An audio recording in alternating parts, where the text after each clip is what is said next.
Hi, and welcome to the Faith Matters podcast. This is Tim Chavez. In this episode, we speak with Thomas McConkie, founder of the Lower Light School of Wisdom and author of the book Navigating Mormon Faith Crisis. When Thomas came on our podcast for a conversation with Bill Turnbull last year, they touched on the subject of prayer and how for Thomas, prayer, mindfulness, and meditation are all very closely related. Ever since we heard that conversation, Aubrey and I have both been trying to make our own prayers more contemplative, and it's really helped us get more out of that practice. Because of that experience, we thought we needed to get Thomas back to explore the subject of prayer even further. Thomas approaches this topic very thoughtfully and with a lot of humility. Aubrey and I both personally got a lot out of it. We hope you enjoy the conversation.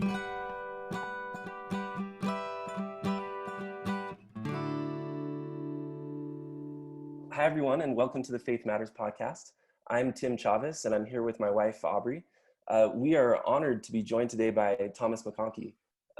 Just by way of introduction, Thomas is the author of the book Navigating Mormon Faith Crisis, A Simple Developmental Map, and he is the founder of the Lower Light School of Wisdom.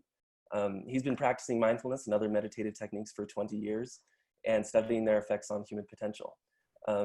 Thomas, you may know this, has been on our podcast before. He actually did a 7-part deep dive series with Faith Matters founder Bill Turnbull, which was one of my personal favorite things that Faith Matters has ever released. And if you're interested in that, where they go very deep on all things Thomas and all things mindfulness and many different aspects of Thomas's faith and the gospel, you can find that earlier on in our podcast. You can look at the episodes that were published on March 26th of this year, or of 2019, and you'll find them there.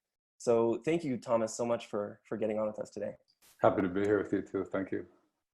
So I think probably a lot of our listeners are familiar with the like your origin story, the Thomas McConkie origin story. And we know about that, the day that, I think, how old were you, 13, when you said, I can't do this anymore, and decided to stop going to church. And that was sort of the beginning of this faith journey. So we were hoping maybe you could pick up after high school, and you've at that point sort of disassociated yourself from the faith of your childhood, and you start exploring other ways to connect to God or connect to some source. You're feeling empty and you need something, and you turn to mindfulness. And so would you talk about just your first experiences with that, and just how you got there and then where it took you? Sure. Thank you. Yeah, I love the notion of having an origin story. It makes me feel like an X-Man. So sweet. We're off to a really good start so far.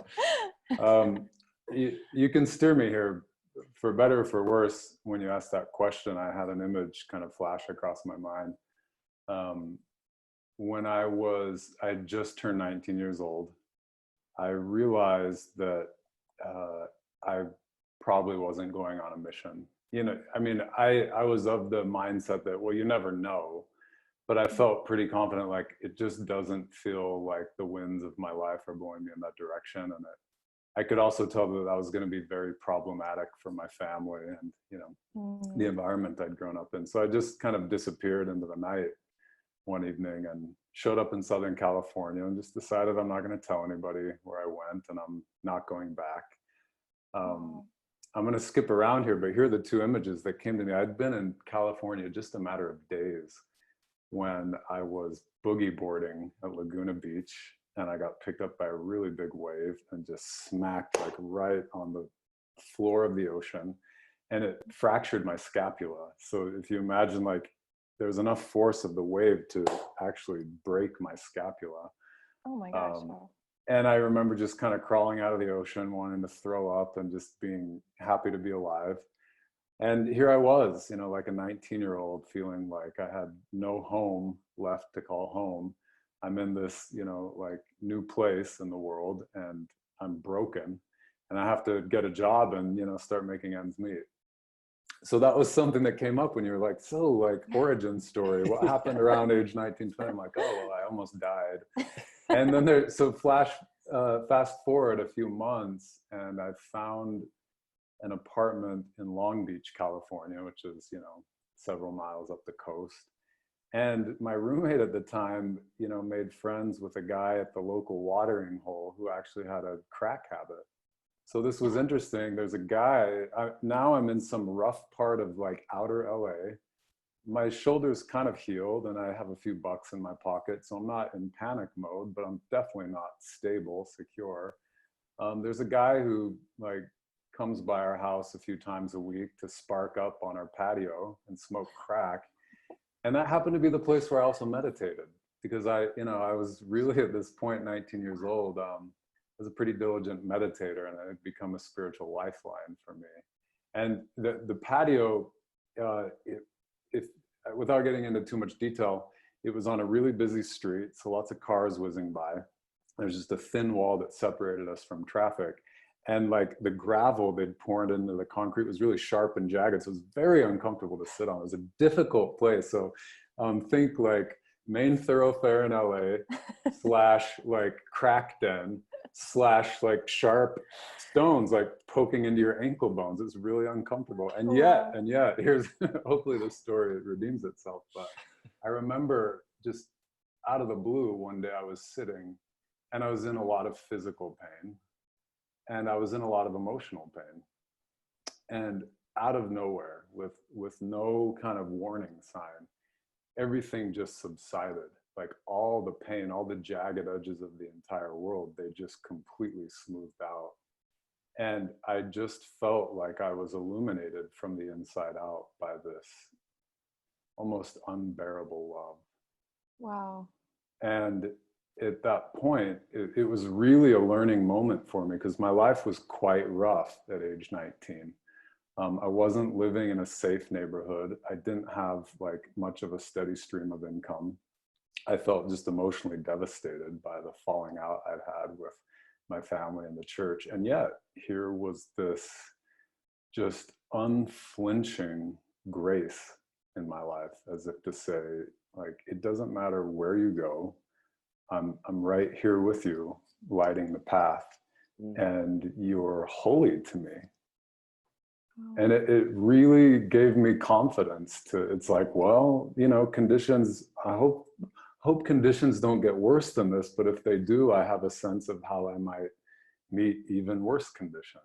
So that was a big moment for me on the path of meditation, on the path of prayer. Wow. And was that a feeling that was familiar to you? Did it remind you of your past, or this was a new experience? Both, there's a continuity in all of our growth and development, our spiritual lives. It's, in a sense, it's our previous spiritual experiences that create the foundation for the next breakthrough, right? So in a sense, there was something continuous about it. And yet there was a brand new quality to it. It was so dramatic in terms of like the environment I was in and how desperate I felt, and how deep the grace was that met that desperation. So it was both. It was old and it was new. Wow, I get that. I love that. That's beautiful. Yeah. So, Well, I love that you say that. I mean, the thing about these stories is like the details of our lives are different, but I think the underlying realities is one and the same. So of course, like when I resonate this language, like it speaks to the part of you that has experienced the same thing in your own personal life. So yes. Yeah. Do you feel like, I'm curious if you feel like in that experience that you were doing some active sort of reaching out externally, or were you simply, being present, and that external, I assume you consider it to be somewhat external, divine force reached out to you? Yeah, well, I hope not to wear out this stockpile answer, but I think it was both, in the sense that I had actively kind of created a prayer room, in my living space, and I went there every day for a certain amount of time, as if to say, like, here I am, God, I'm available. Yeah. But, we, at that point, we can't force anything to happen. We can let something happen. I think we can be willing for something to happen, but we don't know what's going to happen. Yeah. That's really been the case with me too. And obviously my faith journey has been wildly different than yours, but even in those cases where I've been, actively, seeking for an answer to some sort of prayer, it very rarely has seemed to come in that very moment. it may come, and it seems like it's days or weeks or sometimes years later where I can go back and sort of connect the dots and say my seeking led to this receiving in some form or fashion. But it's rarely just right there. It's rarely just a simple telephone call or text message back and forth. Yeah. One of my friends used to say, God is not a cosmic vending machine, where we put in our coins and we get out the response to our prayer that we paid good money for it. It kind of comes when it comes, and there's an art to waiting, to watching. Yes. Yeah. Yes, absolutely. So do you feel like, I just keep thinking about what you said about that this is a progression and you get to this point where you're ready for the next thing. Do you feel like it was a period of unlearning, where you were like I think most people describe a crisis of faith or a transition of faith as sort of a deconstruction of what you've learned. But looking back, do you feel like this was, you really were building on this foundation you had as a kid, or are there things that you were taking apart and starting over and replacing? Yeah, that's a complex question. On the simple side of things, absolutely there is a deconstruction going on. I think to some extent all human beings are full of wrong ideas, and the developmental process is one of letting go of those wrong ideas and replacing them with slightly more appropriate or functional or accurate beliefs. That's one way to think about the developmental journey. And yeah, I was full of a lot of bad ideas at 19. I'm twice that age now, and I'm still full of a lot of bad ideas. So yeah, a lot of my coming into, I'll just refer to it as a prayer practice. I feel really comfortable with that language, but it was becoming more and more conscious of what you're pointing to, Aubrey, just like a need to let go of my ideas. That's been a bright line for me just in my spiritual life, recognizing that it happens so quickly and so unconsciously that I think what I'm thinking about the world is actually the way the world is. Yeah. And, in a given moment, when I can experience this moment a little more nakedly, a little more open-heartedly, without, my mental models of the world between me and reality, those tend to be incredibly aesthetic and spirit-filled moments. And prayer is maybe a way that we lay ourselves bare. Yeah. Now, in terms of the way that I've thought about prayer throughout my life, I think the very first thing I learned, and actually this is the way we taught it when I went on a mission. This is how we taught it to investigators. It was, open by addressing Heavenly Father, and then you say what you're grateful for, and then you ask for what you want, and make sure you got to get those in the right answer. Thankful first, ask for what you want after, and then close in the name of Jesus Christ, and that's a prayer. And I think I'm not throwing that under the bus by any means, because I think we have to start somewhere. But is that I'm curious, Thomas, if that was your experience, prior to age 13 when you were still attending church. Did you hear the same things that I was hearing? And how does that compare, or that idea of a little bit of a ritualistic prayer compare and contrast with the way that you pray now? Yes, I did have similar instruction as you did, when I was young. And I smile right now because, I'm 39 now.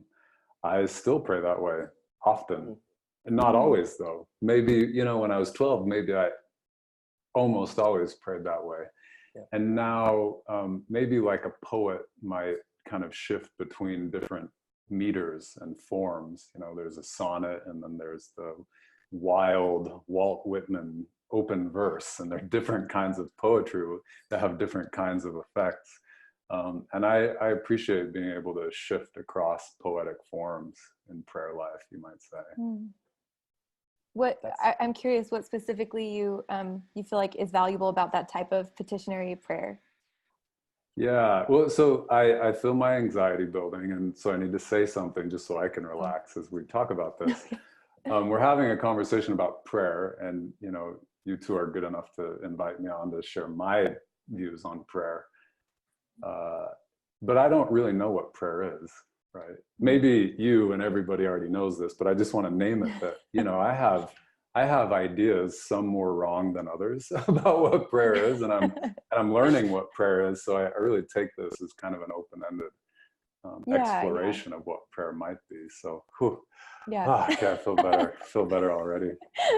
So back to your question, you know, the benefit of petitionary prayer, I've just noticed, maybe I can chuck us into the deep end a little bit here. One of my preferred modes of prayer is what in the Zen tradition would be called sitting as openness.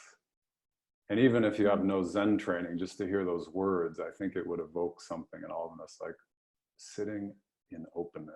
Okay, sitting as openness. Yeah, we all have a sense of what it's like to just be still and open and receptive.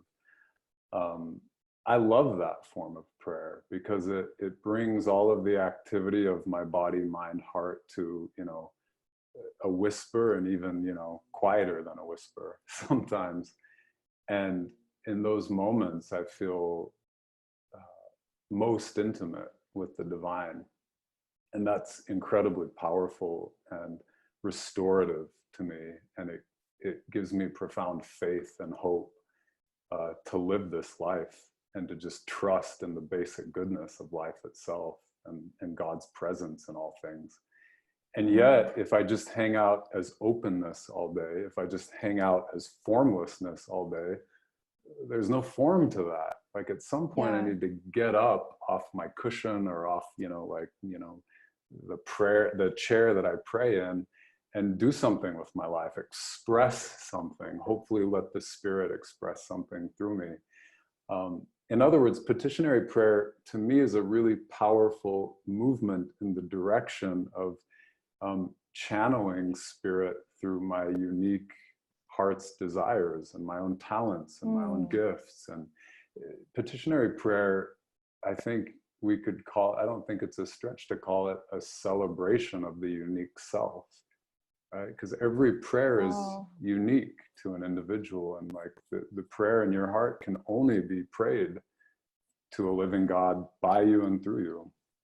And my sense is that God feels great pleasure and joy when we bring that prayer into form. That expression. Yeah. I really love that. That's a great answer. That's a really good answer. Cool.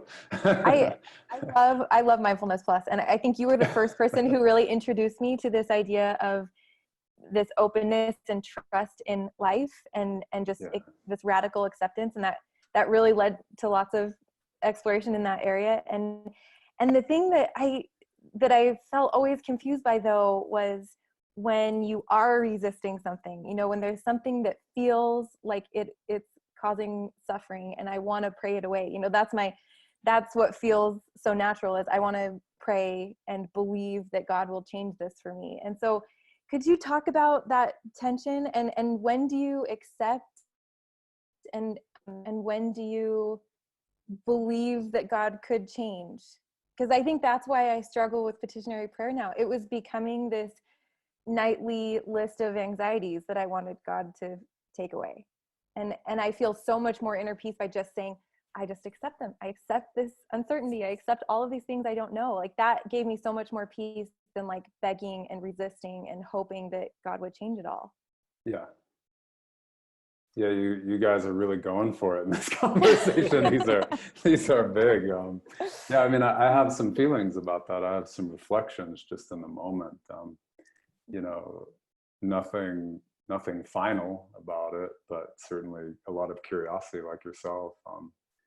I think of an analogy when you ask that. I've been really interested in my dream life at different times.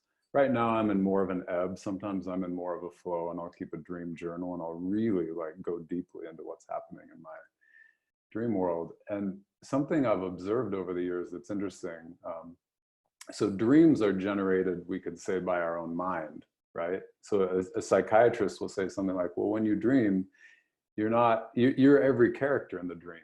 Even if you have a dream that, like, Aubrey, you're talking to your mother, you're actually your mother in your dream, because you're not talking to your mother, you're talking to your projection of your mother in your dream, right? Yeah.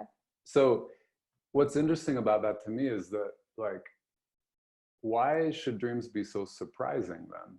Like, if I'm my mother and I'm my siblings and I'm like my old boss and all these people are showing up in a dream, how come what they're saying is so surprising to me?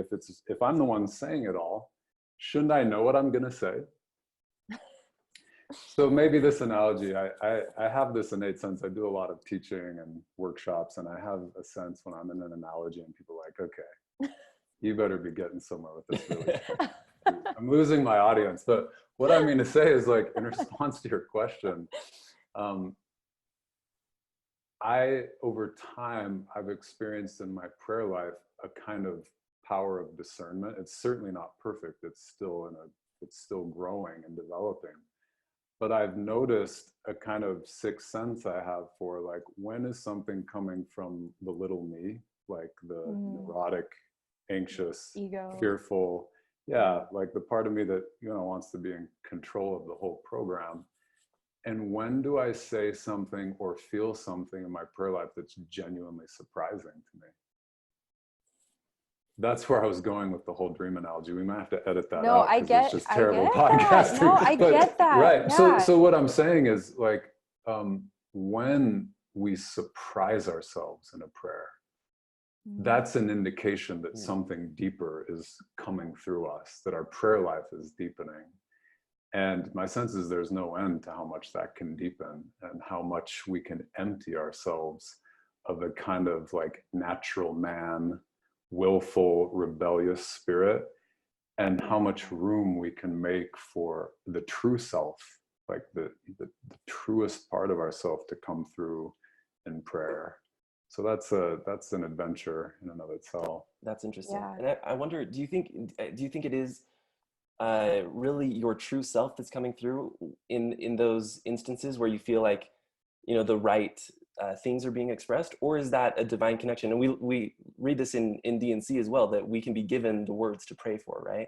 So is it an openness and becomes sort of a cycle where we're given those things and then reflect them, back toward the divine? Or is it something truly internal, Maybe, yeah. I mean, I love the way you just voiced it. It's the way I heard you express it just now feels really insightful, that it's as though there's a reciprocity or a giving and taking from, like, our God in heaven to, like, the God in ourself. It's as if, like, in a deep prayer, God is just talking to God. And yet there's something vital about that process. It's somehow like a mother, like, breastfeeds her child. Like, maybe God, like, is in reciprocity with us in prayer, like growing us up and nourishing us. I'm just riffing on what I heard you say, but it's quite beautiful. Yeah. I love that idea. Yeah. I'm curious if we could talk a little bit more about just this idea of uncertainty and faith, and how, can you just talk about how those two ideas relate in your mind? Because I think I think I sort of absorbed that faith is not having any uncertainty, as in my very, like, simplistic, right, like, primary kid understanding. Faith is knowing that the sun will rise, and faith is like this foundation, and there's no uncertainty. And I've heard you talk about faith in an almost completely opposite way, that faith is this acceptance of uncertainty. So could you just talk about how faith affects your prayers, and specifically just sort of how you define faith? Like, what does faith feel like to you? When you asked that question, I noticed, like, a low-grade panic coming up in me. Like, she's asking a question, I have no idea what faith is or how to answer that. So just to be transparent here, I know people have asked me in the past what I think about faith, and I know I could refer to past answers, but honestly, in the moment, I'm just feeling that kind of, like, uh-oh. so like, maybe as a practice of faith, we can just kind of sit still at that for a moment. Yeah. Right? And I'm just going to search myself and see if there's anything. I'm going to refresh my web browser, so to speak, to put it in millennial terms.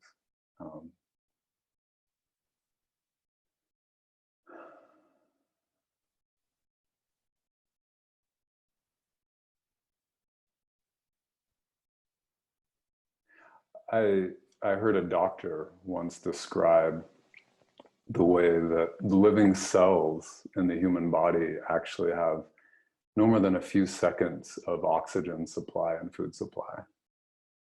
I have not thought about this in years. I'm a little surprised it's coming up, but he actually, he described the state of kind of eternal now that a cell lives in. That like they don't know if they're going to have enough food in the next moment, and yet they're vibrant and full of life and creative and generative.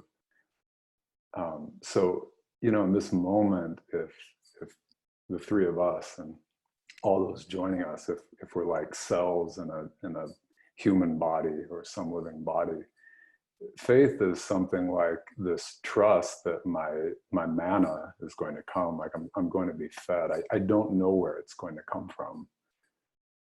Wow. That just completely resonates with me. I love that. I love that. Do you have, oh, go ahead. Yeah, I was, I'm going to put a thought and try to put it into words here, but I feel like there is a way in which these different types of prayer maybe could map onto your framework of stages of adult development as well. I remember this time of my life, it was probably, a 3 to 4 year span when I was, maybe like 22 to 26, and I was graduating college, starting a career, and I was really into entrepreneurship along with several of my friends at the time. And I typify sort of this time in my life. I don't know if you're familiar with the work of Tim Ferriss, but he's like a ultra entrepreneur, just do all the things, solve all the things, achieve all the things. And I was really, really into that at that time of my life. And I look back on that now and don't relate to it as much, but there was something about it. And I think, if we were going to try and map that onto your framework from your book, that would be maybe like the achiever stage, and now I like to, it's very hard to say, and I know you say in your book that everyone sort of occupies multiple stages. Sure. At different times, at all the time really. But I like to think that I've, moved on from that a little bit, and I'm not quite as, mired in that I have to do all the things. But like you were saying before, at some point you have to get up and give form, to right. To whatever it is. You can't just sit and be still and remain open all the time, right? And so I feel like and maybe that's sort of like, I feel like petitionary prayer, does go along with sort of that achiever stage in some ways. It's like, I want to solve this. I want to achieve this. I want to have this thing change. And then, maybe later stages maybe are more in that sort of just, in that sort of openness. Yeah.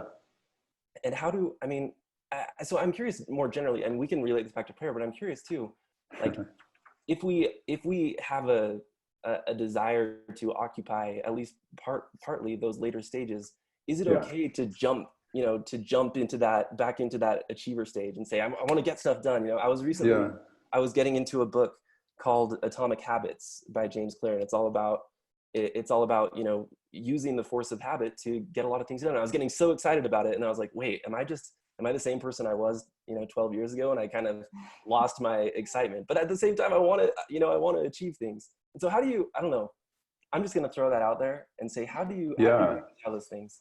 Yeah, no, I love the question, and I hear a lot of insights even as you're forming the question.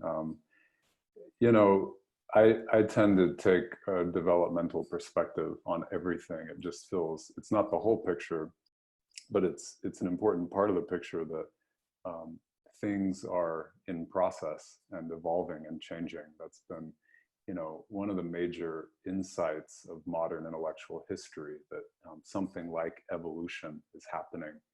And so anything we understand, we have to understand not just as a thing fixed, but as a process unfolding. So yes, of course, if you're asking me if, we can map prayer to development, I'd say, oh, you bet we can. And I think the tendency, in our I'll just say, I won't get into the jargon of development, but I'll say in young adulthood, I think there's a tendency to be pretty certain that the world is knowable. We can figure it out. Mm-hmm. And therefore God is knowable. We can know who God is. And then as we get a little older, we tend to get more nuanced and say, yeah, we can know who God is, but it's going to take some work. It's not just obvious what is the exact character of God. And, you know, it's in, you referred to the achiever stage where, among other things, we're really honing in this stage of development where, you know, a lot of people in the modern Western world, they'll be kind of flirting with or deep in this stage by their early 20s, mid 20s, just to give people a ballpark. This is a stage where we're really starting to hone our sense of who am I, what do I care about, what do I value, and what am I going to do with this wild, precious gift of a human life. And that shows up in our prayer practice. Like you said, you know, like the achiever energy of I want this, I'm going for this, God help me do this thing that is burning in my heart to do. I think there's a lot of value in exploring the whole spectrum of human development, and human beings certainly have capacity to grow into gods and goddesses, is my sense of it. So we don't ever want to get, you know, kind of stuck in a particular way of seeing things, because what we know from modern developmental science and what we know from revealed doctrine is that God doesn't intend for us to get stuck in seeing things one way. There's a lot more to be seen, no matter how developed or mature we are. That said, healthy development includes really using the very best of all of the gifts of all of the stages that we've progressed through. So, you know, to come back full circle, I would say not only is it okay to have like a quote achiever type prayer where I'm asking for things and I want things and I'm really sincerely opening my heart to God and saying, help me do this. Not only is that okay, I would say it's necessary for optimal development to honor that part of us that we all need to develop through. If we're going to become gods and goddesses, we're going to progress through that particular moment in human life where that energy is, you know, hot and roaring. And we better never leave it behind, because that's a part of our wholeness. We need that to be whole. Wow. I love that. Yeah. That's wonderful. Yeah, So it's good news, right? So you yeah, don't, no. You're good. We're all good. We're okay. I love that. I love that idea. I guess before you said that, I'd really been thinking of it as leaving a stage, but it's not leaving it entirely, right? It is taking at least the best parts of it with you as you progress. Yeah. I mean, it's natural to think about it as leaving. But not only are we leaving it, we're nesting it, we're embracing it within a greater context of a greater wholeness and fullness. So it's good news. We leave nothing good behind. That's what I like to say.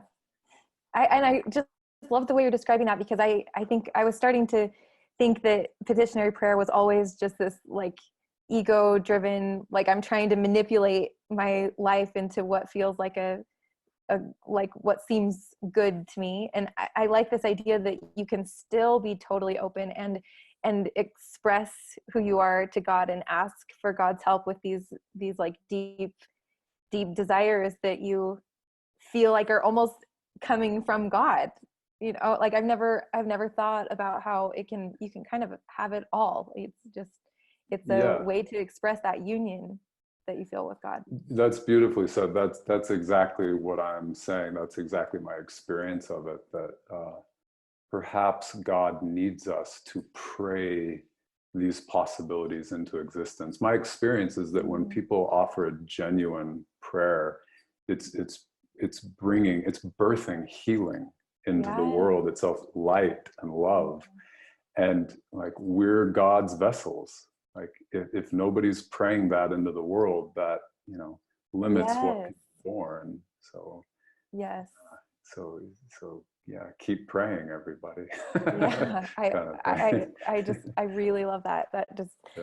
That totally, I've felt that. I know what you mean. And I that's why it's been such a struggle. Like I felt that kind of power when every once in a while, especially when someone is praying for someone else and there is just something is happening. And so I don't want to let that go, but at the same time I was like, I'm resisting, I need to accept that this is just the situation. And that, I think that's the missing piece of the puzzle for me. That's what I wasn't totally grasping. So thank you. I really love that. Yeah, no, thank you. I'm loving this conversation, and I'm having this impulse right now. I want to kind of turn the tables and interview the interviewers. But the reason I'm saying that is I'm just sensing from what you said, Aubrey, that, prayer is palpable. There's, to me, anyone can come to whatever conclusions they want. But for me, I feel palpable power when people pray. And here we are in this conversation about what is prayer. And the question that came up for me as you were speaking is, like, how is this conversation right now that we're having already a prayer? And in what ways can the three of us who are having this conversation have an intention to generate that power that we feel through prayer? It's not a question I need any one of the three of us to answer so much as just like, oh, how does that change our conversation if we hold it as a prayer and an intention to bring something into the world through the conversation? Yeah. Well, one thing that comes to mind for me when you say that is what is our motivation in having this conversation? Yeah. Does the ego play a role? Are we doing this out of love? Are we serving in some way the work of love by having this conversation? And I think I remember, and Aubrey, I may be voicing a little bit what you were referencing in your comment, but we were in Sunday school a few weeks ago, and one of our ward members had just lost his job and needed a job, and we closed the meeting with a prayer. And you expect to close it and say, and please bless us all to travel home safely or whatever. And the woman that gave the prayer, in the most sincere way, prayed for this person by name, that he would find a job. And there were 50 whatever people in the room, and I think all of our hearts were united in that desire for him to find a job. And that was one of the most palpable prayers that I've been a part of for in my recent past. And I think the fact that that prayer was only in the service of love, and in some ways it needed to leave the ego behind, especially on his part. That could be something that you could be very self-conscious about. And when that self, I think, is dropped completely and love replaces it, then just about anything we're doing can become prayer-like in a way. That's amazing. Thank you, Tim. Yeah. And the other thing that occurred to me was just that there's something about connection in prayer. And I think that's what I've started to value a lot more with contemplative prayer, is that instead of trying to think of what I'm going to say, I'm really alert to this sort of feeling of connection that I have. And I remember you saying something in a Mindfulness Plus episode a long time ago. I don't know which, I wish I could remember what you were even, what the topic was. I remember you talking about following your energy. And that was, I think you just gave new language to something we try to talk about. Just, recognizing promptings of the Holy Ghost is maybe more like common language, but something about hearing it phrased like follow your energy really shifted an idea in my mind, and it has made it a lot easier for me to recognize, I think, where God wants me to go. And I was always tangled up with this question about, is it the Spirit that's talking to me, or is this myself? And when the question became where is my energy taking me, all of that question just disappeared. And it was about that I just feel like my feet are already moving in this direction, and so I'm going and following that kind of just feeling that I had, that has led me to so many more they feel like miracles, because it was like things were suddenly in my lap that I didn't know I needed. And that has happened over and over again. And I think that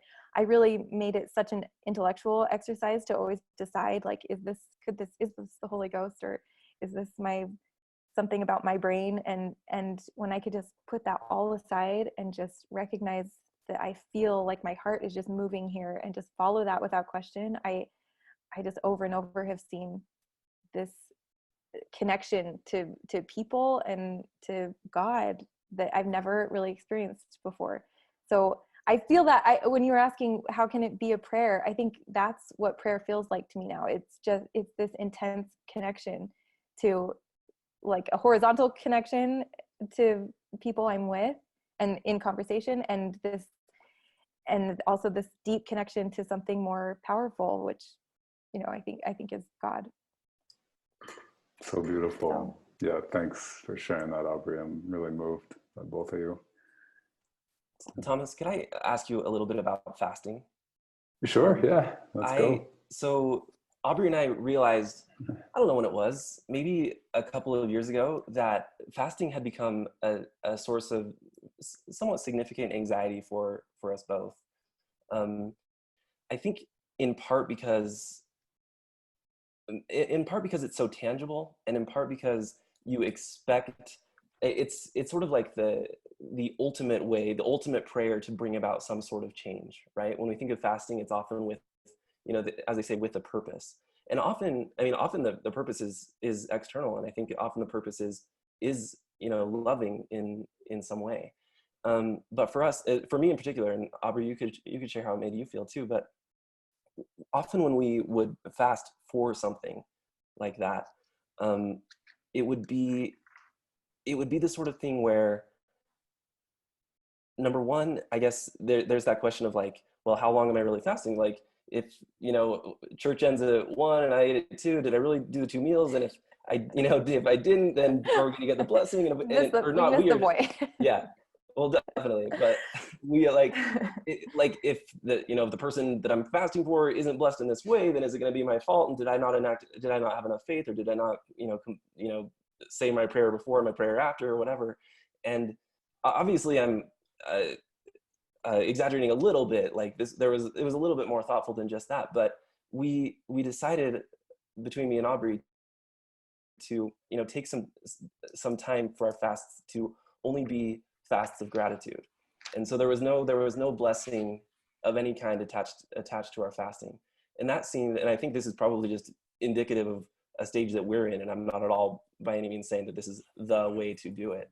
But it did seem to lift some of that anxiety away, at least for a time, because there was nothing to be changed. There was nothing attached to it. And so I'm throwing that out there, and I'm curious, what are some of the practices that have helped you apply fasting to prayer in a way that's in a way that it avoids anxiety and helps you find connection both with God and with others? Yeah, totally. That's an awesome question. I mean, just to reflect back what I heard you say, it sounds like there was some anxiety associated. It's almost like, pardon the term, but performance anxiety. Like we're gonna fast, and this fast is going to produce something. Yes. And if it fails to produce something, I'm gonna feel like a failure, essentially. And so you two had the inspiration to say, well, let's divorce the fasting from the performance, and now you're back into the sweet spot of, oh, this is actually quite powerful. Is that a fair way to? Exactly, yes. And I have the sense that, I can really relate to that, and I have the sense everyone listening can as well. For me, I haven't necessarily thought of it this way before, but as you were speaking, it occurs to me that fasting is a form of yoga. And if by yoga, I mean it's a physical discipline we undertake to more consciously work with our energy. That can be physical energy, that can be subtle energy, the energy of spirit, which is particularly relevant in prayer life. So what I've noticed, just in my own life, I do a lot of meditation retreat at Lower Lights. I lead a lot of retreats. I spend a lot of time, in silence, I guess, compared to an average person. But what I've found over the years is that staying hungry at the retreats is really powerful. And this can be difficult because food is like the one comfort we have to like kind of keep it together and feel like we're a little bit in control. You mean staying physically hungry? Yeah, staying physically hungry. Yeah, thank you. That could be interpreted, especially with me speaking. I could be saying anything right now. Yeah, to just stay a little bit hungry. And what I find just on a very almost like at the level of just basic arithmetic, if my physical energies aren't going towards digestion, they're freed up. It's like, give us a job to do. There's no food in the system. And so I've found that like just staying a little bit hungry actually really gets the fire of my prayer life going in a retreat setting. So, you know, when you know, the first Sunday of the month rolls around, I get a little bit excited because like that feeling of the fire, like a subtle fire of spirit starting to roar, I love that quality. And it feels like, you know, whatever my intention of where I want to direct that energy is, it's a personal thing. I love what you shared about the gratitude fast. I haven't done that before, but I think I'll try it now. But I just love the yoga of stoking that subtle fire and knowing that I don't have to do anything with that fire. If nothing else but this fire burns a little brighter in the world will feel that heat. It's a good in and of itself to, you know, convert that energy into prayer energy. So wow, I love that. I hope that doesn't sound too woo for our audience. I don't No, know. that is great. That was so great. So I would love to ask you, I keep thinking of this. I keep thinking about, I think we have a lot of listeners who have experienced a crisis of faith of one kind or another, or maybe just have a very close family member who is experiencing that. So, and I'm just curious if you could talk about prayer in that context, because I think that for a lot of people, their most desperate prayers happen during a crisis of faith. And the prayer is just like, please let me know if the church is true. Like, I need that one certainty in my life. And so could you just talk about that? And yeah, how do you accept uncertainty in that context, or is that a place where we should keep believing that we're going to receive that one answer? Yeah. So just to make sure I understand the question, you know, for somebody who's in a faith crisis, faith transition, identity crisis, God crisis, like, Yeah. what role can prayer play in that situation? Is that, and I guess I just mean, I just feel like for a lot of people, the prayer they're praying every day is just like, is the church true, or is there God? Like they want to just have certainty around those questions. And I love this idea of openness and more of a transcendent trust in the context of our little problems that come and go, just believing that your life is taking you in the right place, and just, you know, trusting God in this even deeper way than fixing these little problems. But I feel like for a lot of people who are experiencing this sort of deconstruction, like we talked about, they just need that certainty. That is their prayer, and that's what they want an answer to. So do you have advice around when that's what you want so much? I do have advice. I'm going to give advice. I'm going to put on my advice giving hat right now. Actually, something really useful comes to mind. I think we all have an intuitive sense that when we kind of become too certain about how we view the world, how we view the church, how we view Christ, if we're too certain, there's a kind of rigidity to it. Like really deep faith, paradoxically, it needs uncertainty, and it needs room to grow, right? If the uncertainty becomes too great, it feels like, you know, the bottom of the bucket fell out. It's like, well, I have nowhere to stand anymore. It's too much uncertainty. Yeah. And what I've noticed really naturally, when people get into kind of the deep end of too much uncertainty, at a very unconscious level, we all have a tendency to like really become certain about the uncertainty. so to speak. In other words, the experience of uncertainty, it's like, I'm uncertain, I'm uncertain, I'm uncertain. And that becomes this new reality. But if we can actually learn to be even like uncertain about our uncertainty, the way a meditation teacher of mine phrases it similarly is negate the negation. When it feels like life, when it feels like God is like obscuring something that you used to be positive about, don't get too stuck on that negation. Actually, you can like let that live and breathe. Ironically, we have a lot of certainty about our uncertainty, and we start to tell ourselves stories like, it's always going to be this way. I'm never going to know. I can't stand not knowing right now. But when we learn to really deeply relax, I mean, at a physical level, relax in that uncertainty, and even kind of tune into the subtle level, like the feelings in our heart, the thoughts in our mind, full of uncertainty. If we do that, if we bring a lot of awareness to that inner state, we'll notice that it's actually objectively uncomfortable. It's like, I don't like to feel uncertain. I like to feel certain. So I'll do anything I can to scramble back towards certainty. But if we recognize the uncertainty as a spiritual window of opportunity opening, and we say, okay, this uncomfortable feeling in my body, in my mind, my heart right now, I'm going to just do what's counter-instinctual. I'm going to totally relax into it.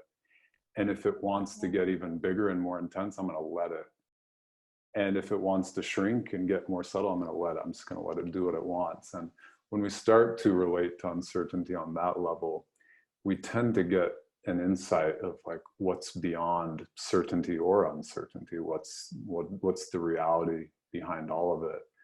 Yeah. That, oh my gosh. Like there's no judgment. It's just like you are feeling this and you are sitting with it and just accepting it completely.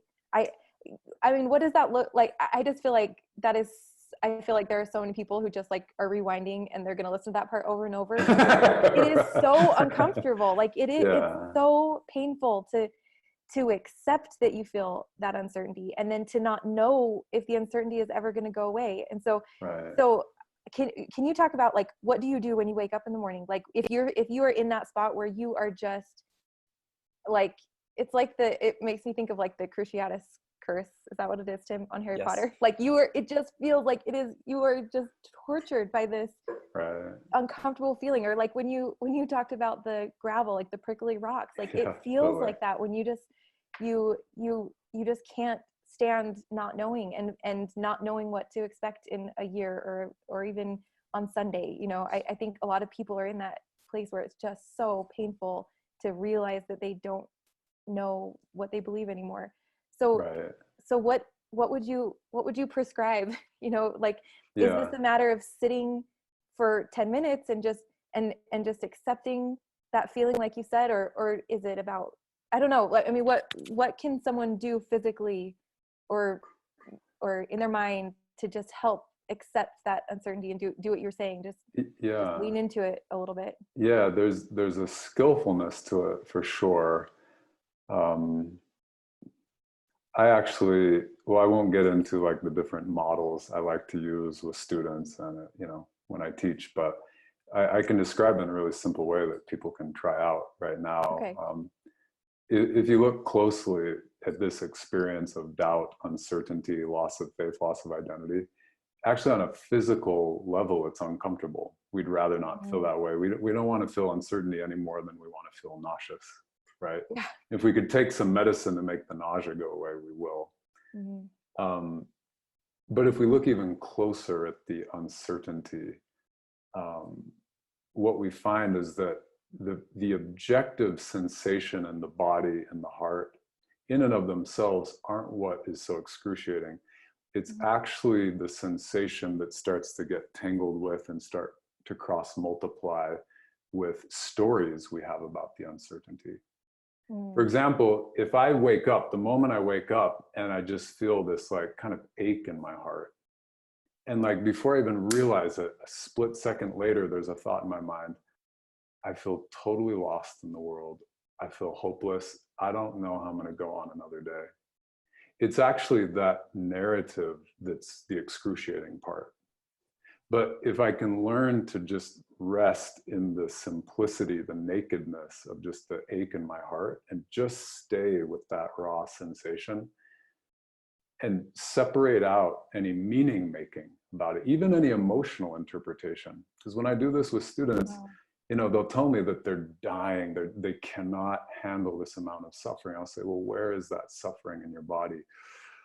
I don't know, I feel it I really feel it in my chest. It's like, it's right here, and they'll point to their chest, and I'll say, so what are the sensations? And they'll say, well, I feel hopeless and desperate, and I'll stop them there and say, well, is there actually desperation at the level of sensation?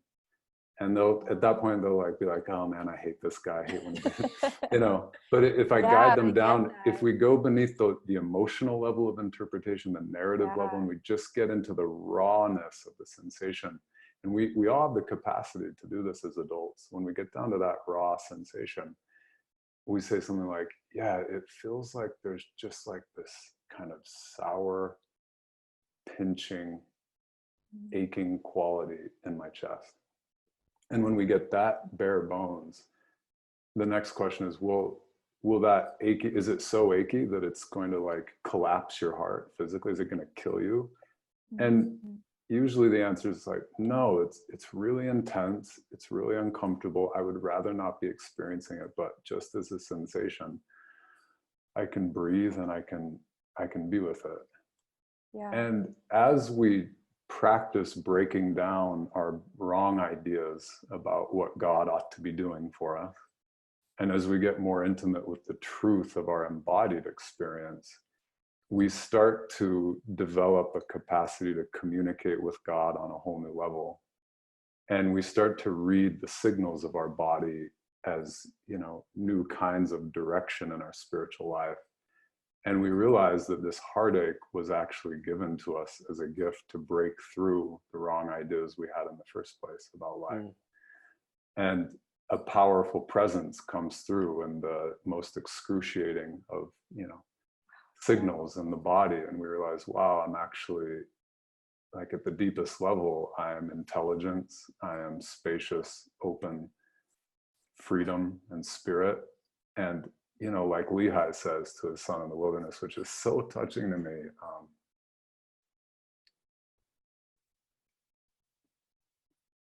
we have this direct experience that all these things are for our good. And my experience of prayer and a life in prayer is that maybe more than anything else, God wants us to know that all these experiences are for our good. And we don't just have to believe that at the level of an idea. We can actually know that in every cell of our body. We can feel, experience moment to moment, purifying us and sanctifying us and opening up our path to the next step that's consecrated for us. I love that. Wow. Thank you so much. I think that's a really good place to wrap up. That was just powerful. That was beautiful. Thank you, Thomas. Yeah, happy to pray with you guys anytime. Yes, absolutely.